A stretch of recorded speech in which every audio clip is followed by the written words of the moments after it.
breast cancer.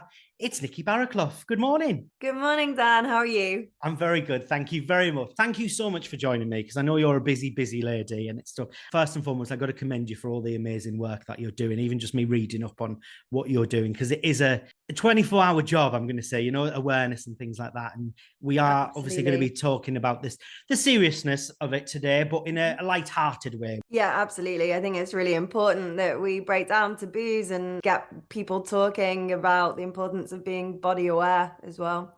Absolutely. And it's not just women, it's very common in guys as well. And I think it's a normal stigma that we have as a British public, isn't it? We don't really want to know the unknown, so we brush it aside and ignore it a little bit. What we don't know might not hurt us or harm us. Exactly. And I think that's the thing. Everyone has different reasons for not checking themselves and different barriers. There can be cultural barriers, language barriers. And it's like I say, it's really breaking that down and understanding why people don't check themselves Mm. or why they don't attend breast screening. And I think the Mm. same applies for other diseases as well.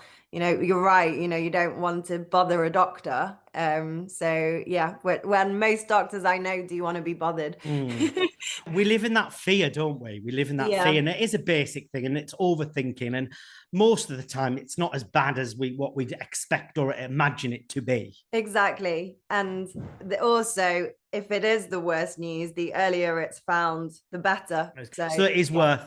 worth to do checks and stuff. We're going to go into all of that, like when we should be checking, how to check, and things like that. Just for people at home and statistics and things like that. But tell me a little bit about Prevent Breast Cancer. I know you've been on the show before, friend of the show as well. So just a Yeah. little recap of what the amazing, lovely things that you're doing. So we are the only charity in the UK focused solely on predicting and preventing breast Mm. cancer. So we do that by funding research into those areas.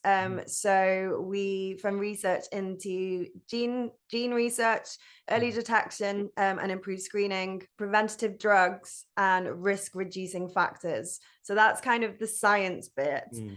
Our outreach work is about telling people around the different factors you can control and those you can't, which Mm. is why the science comes in. So we can't control getting older, although we all wish we could. Sadly. But I know, but age is one of the biggest risk factors. Mhm. Right. Okay. But there's things we can control, like our weight, have exercising, Mm. the amount of alcohol we consume as well.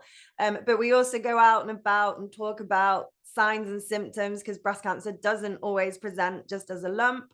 There's other things that you need to look out for. We tell people how to check themselves, and we Mm. also really push the importance of breast screening. Mm-hmm. So that's for usually for women from the age of 50 plus.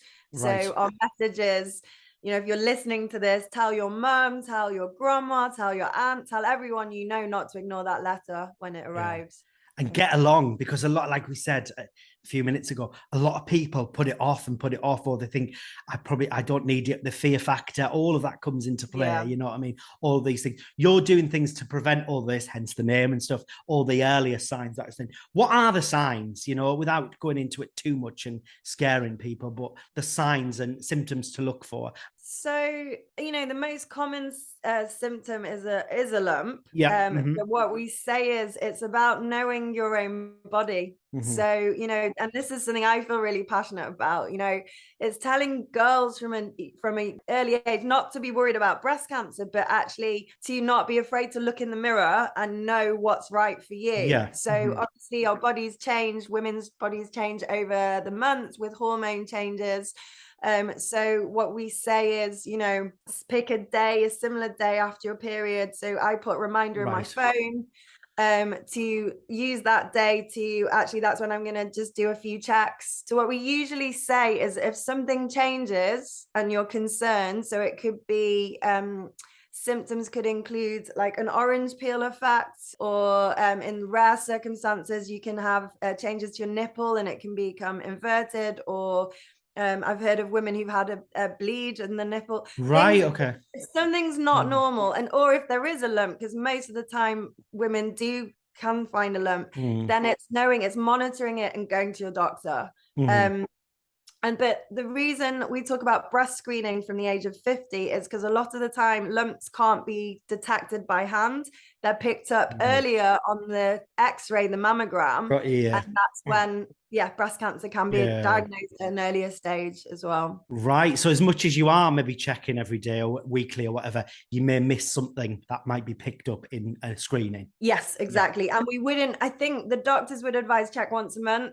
Right. I was going to say every day, then you're going to really worry yourself. So check every day. It kind of, you're going into that overthinking territory every day, isn't it? But is that the thing then, once a month, you know, maybe whether you do it in the shower or when you're getting ready or something like that, every shower or lying down on the bed, like just with your arm behind your head. Exactly. We've got a great video that shows you how to do that, but the doctor who presents the video always starts off with saying, firstly, look in the mirror, put your hands on your hips and look at if there's any visible changes, and then do your examination either in the shower or lying down in bed. Well, it is, again, like you said, it's knowing your body, isn't it? And that can transfer over into men, you know, us checking our own chests and stuff and our own maybe testicles, you know, every month. And perfect place to shower, you know, when you're washing yourself, and it's just getting into that. And I think there is almost a little bit of, well, a stigma attached, as we mentioned, but a little bit of embarrassment, you know what I mean? The checking as well. Certainly with men, I mean, we talk, I've spoke about it to my best friend, and he actually talked me through it over the phone, like how to, you know, check and stuff. But it is, I think the moral of this is knowing your own body. So the more you know your own body, when something is abnormal or unnormal to you, then that's a clear sign to think, well, maybe I should contact my GP straight away. Yeah, exactly. And I think that's the other thing, what we say as well. Some women have naturally lumpy boobs, and it doesn't mean they're necessarily going to get breast cancer. So one of the doctors I was speaking to said, if that's you, and you know you've had, you know, if you do get lumpy boobs, you've probably already spoken to your doctor about it.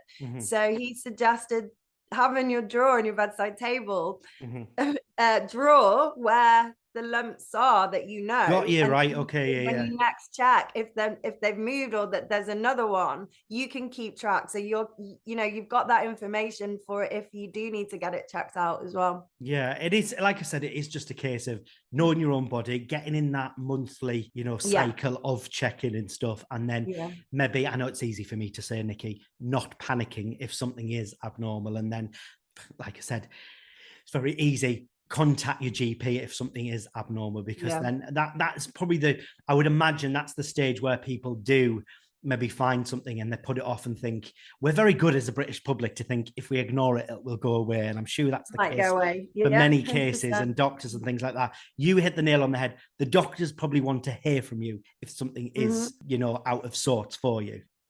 We saw that during COVID, you know, there were, I think, over 100,000 fewer referrals, but that was for breast cancer. And that was because we didn't want to bother the GPs at such a difficult time. So, you know, we need people to come forward. We absolutely do. Before we let you go, what's your aim to do going forward? Because it's growing as a charity and an organization, you know. Prevent breast cancer. What are we wanting to do going forward other than get more people to screenings? So we need to fund more research. So what we're trying to do is accurately predict who's at risk, because it could be that some women aren't at risk at all or at much lower risk. So we can target the preventative steps on the women who are at very high risk and lower their risk, then hopefully our aim is to prevent breast cancer for future generations. So that's really our focus, to fund as much research as possible in trying to stop this disease before it starts. We're also raising money for a National Breast Imaging Academy. Amazing. So basically there's a workforce shortage of breast imaging experts, and we are currently trying to raise £3.5 million for a new building that will train from apprentice level through to doctor level. And actually will benefit across the entire country, but the centre will be based in Manchester, but the people coming through that and being trained will go, you know, help in different hospitals across the country. Amazing stuff. How do we get involved with that at home, fundraising, donating and things like that? Or even Sure. just heading over to maybe get more information or the screening videos? Yeah, so please go to preventbreastcancer.org.uk. We also have a lot of videos that are embedded on our website that go through to our YouTube channel on everything you can think about that we've asked the experts, Yeah. about